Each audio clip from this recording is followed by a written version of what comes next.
दोस्तों, welcome back to your own YouTube channel. तो कैसे हैं आप लोग? आई होप आप सभी बिल्कुल बढ़िया होंगे, फिट एंड फाइन होंगे। तो चलिए भाई, आज ग्रामर पढ़ते हैं। और ग्रामर में हम लोग समझ रहे हैं भाई आर्टिकल। आर्टिकल में ए और एन तो हमने देख रखा है, ये हो गया।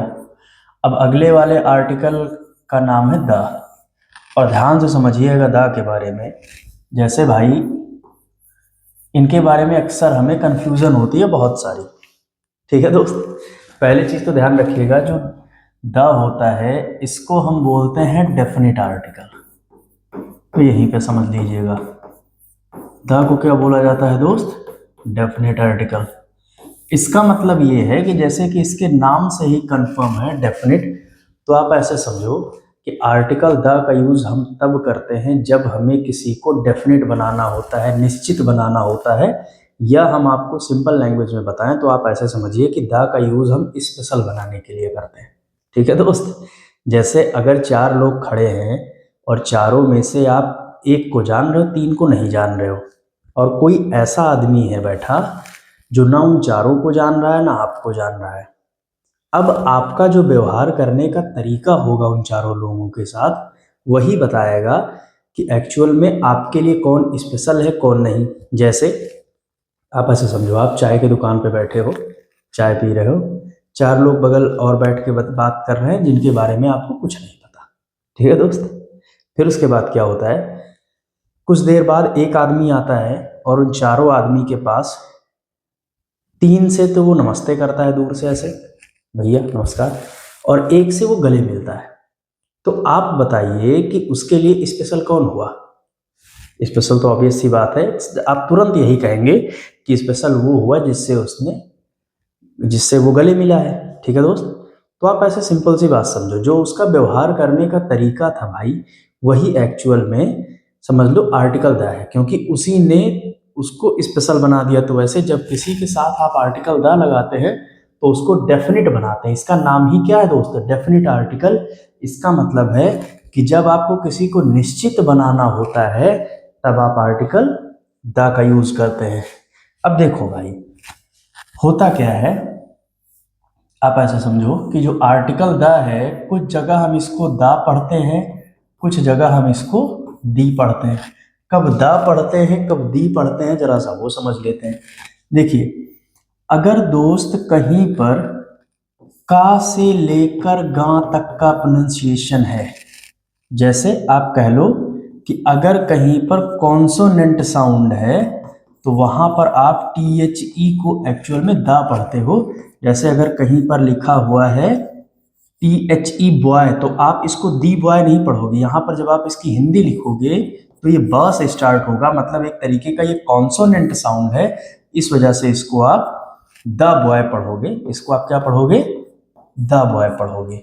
वहीं पर दोस्त अगर कहीं भी वॉवेल साउंड हो, और वॉवेल वाला ये वाले की बात मैं नहीं कर रहा हूँ, ध्यान रखिएगा, इसके बारे में हम लोग समझ चुके हैं पहले ही कि मैं इसकी बात नहीं कर रहा हूँ। ये तो एक्सेप्शन आपको रटने के लिए और ज़्यादा मजबूर कर देगा।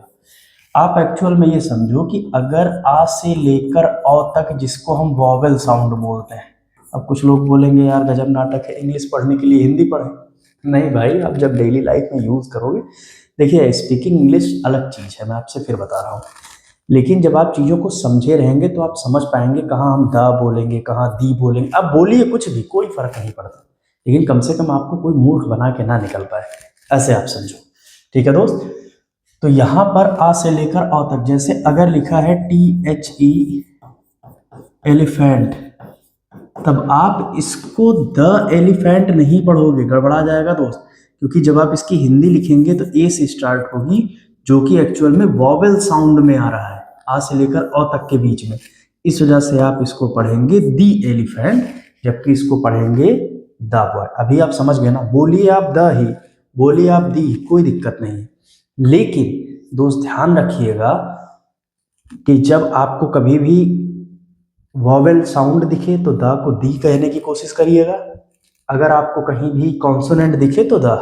अब जब आप कुछ लोगों के सामने कहेंगे ना, ऐसे मान लो दी एलिफेंट द बॉय, ऐसे बोल दिया आपने, कोई सेंटेंस बोल रहे हो, ही इज, जैसे द बॉय आपने बोल दिया नॉर्मली, लेकिन दी एलिफेंट, तो उनको लगेगा अरे आ नहीं रहा है।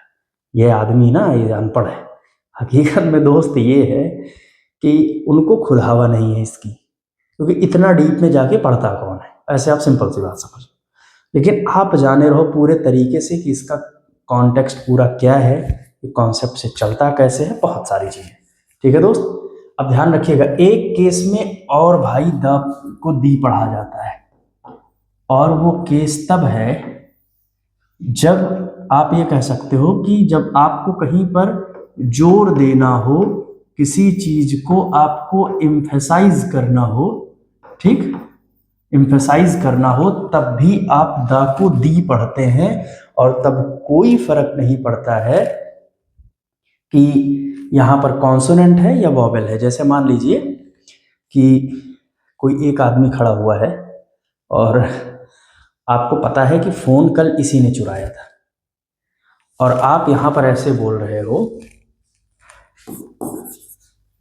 ऐसे आप समझो, he is man who stole this phone yesterday। ठीक है दोस्त, he is the man who stole this phone yesterday। अब दी जो आप पढ़ते हो, नेचुरली पढ़ते हो, निकलेगा तो मुंह से दोस्त वही, ये चीज तो आप मान के चलो। लेकिन यहां पर आप ऐसे ध्यान से समझो, यहां पर आप जोर दे रहे हो कि यह वही आदमी है जिसने कल फोन चुराया था, तो आप जोर दे रहे हो कि नहीं। अब इस केस में जो दोस्त पढ़ोगे वो एक्चुअल में आप पढ़ोगे दी मैन। ठीक है ना, क्लियर हो भाई। तो कहीं भी ध्यान रखिएगा, अगर कॉन्सोनेंट साउंड आ रहा है तब आप दा पढ़ेंगे जैसे द बॉय, वॉवेल साउंड आ रहा है तो आप दी पढ़ेंगे जैसे दी एलिफेंट, द एलिफेंट नहीं पढ़ा जाएगा, ध्यान रखिएगा। ठीक है भाई, फिर अगला जो आप समझेंगे वैसे कि अगर हमें कहीं पर जोर देना होगा तो जोर देने के लिए भी हम यहाँ पर द नहीं पढ़ेंगे, दी पढ़ेंगे, और उस केस में कोई फर्क नहीं पड़ता मेरे भाई कि यहाँ पर आप ऐसा समझो, कोई फर्क नहीं पड़ता कि यहाँ पर कॉन्सोनेंट है या वॉवेल है। तो दोस्त देखो, जब आप कॉन्सेप्ट पढ़ोगे, कभी भी पढ़ोगे, तो आप एक्चुअल में बहुत डीप में समझोगे, क्योंकि आपको बहुत ज़्यादा हेल्प करेगा। और जो द की अपनी मीनिंग होती है दोस्त ना, ये वह या वही, ऐसे समझ लो। ठीक है, वह या वही, ऐसे। ठीक है भाई, एक तरीके से होता है ना कि जैसे ए और एन है, ये एक तरीके से आप कह लो कि ये थोड़ा सा वीक फॉर्म है वन का। ठीक है, वन का मतलब एक, तो उसका थोड़ा सा वीक फॉर्म है ए और एन, और वैसे दिस का ये वीक फॉर्म द है। तो द का मतलब वही होता है या यही होता है। जैसे आप अगर मान लो एक दिन आपके घर के सामने एक गाड़ी आके रुकी, ऐसे आपको कॉन्सेप्ट समझना है। और आपने देखा, जब पहली बार आप देखोगे तो ऑब्वियस सी बात है अननोन है, तो आप कहोगे अकार केम, एक कार आई। अब अगली बार आपने वही गाड़ी फिर देखी तो आप ये नहीं कहोगे अकार, आप कहोगे इट इज द कार। समझ रहे हो दोस्त, आप क्या कहोगे, इट इज द कार। तो यहां पर आप क्या कहना चाहते, यह वही गाड़ी है।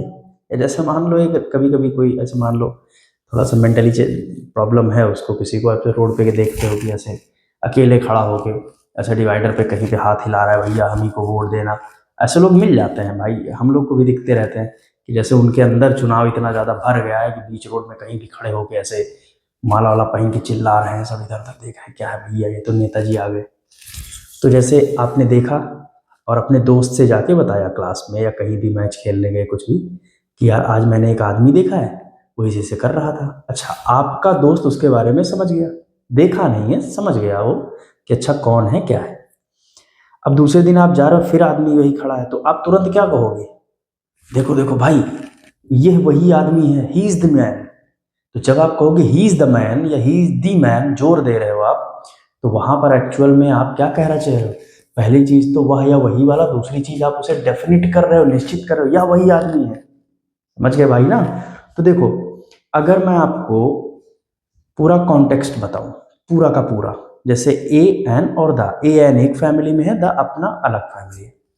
तो आप ये कह सकते हो कि जब हमें किसी को डेफिनेट नहीं करना होता है, अनिश्चित करना होता है, कोई या किसी के सेंस में करना होता है, तब हम ए एन का यूज करते हैं। लेकिन दोस्त कभी भी ध्यान रखिएगा, जब भी अगर किसी को हमें स्पेशल करना हुआ, गाड़ी घोड़ा घर कुर्सी मेज बंदूक कुछ भी, मतलब कुछ भी अगर किसी को हमें स्पेशल करना हुआ, तो स्पेशल करने के लिए जैसे होता है ना कि स्पेशल करने के लिए जैसे मान लो सबके लिए आप बिस्किट पानी ले गए, एक के लिए मिठाई लेके चले गए रिश्तेदार के यहाँ, अब वो स्पेशल हो गया। अब स्पेशल करने के लिए क्या किया आपने, कुछ अलग किया।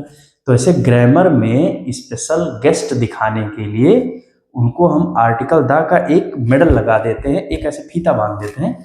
तो आप ये समझ लो सीधा सा कि हम स्पेशल के लिए एक स्पेशल ट्रीटमेंट ग्रामर में है आर्टिकल द। ठीक है, तो कोई भी अगर कभी आपसे गलती से पूछता भी है, वैसे कौन ही पूछेगा, बहस तो ना ही करिएगा किसी से, लेकिन अगर कोई पूछता है कि द का एक्चुअल में रोल क्या है, तो आप उसे बता सकते हो कि जो आर्टिकल द है भाई, ये हमें किसी चीज़ को डेफिनेट या स्पेशल बनाने के लिए किया जाता है।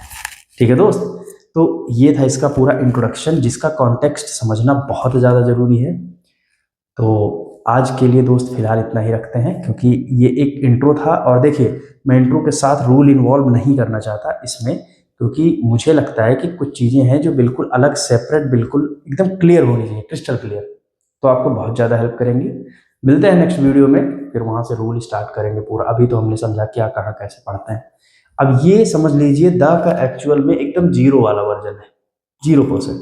अब जब हम इसके लास्ट में जाएंगे, ओमिजन पूरा सारा कुछ पढ़ेंगे, तब हम वहाँ पर उसके करीब 100% पे होंगे। तो आपको बेस भी पता होगा, ये भी, तो ना आपको कोई एकदम लोवेस्ट वाले रूल में परेशान कर पाएगा, ना हाईएस्ट वाले। कभी कभी हम लोवेस्ट हाईएस्ट पढ़ने के चक्कर में इतना लोवेस्ट को छोड़ देते हैं कि एग्जामिनर वहीं से एरर बना देता है और लपेट देता है बढ़िया से। तो ठीक है दोस्त, मिलते हैं नेक्स्ट वीडियो में, ख्याल रखिए, थैंक यू।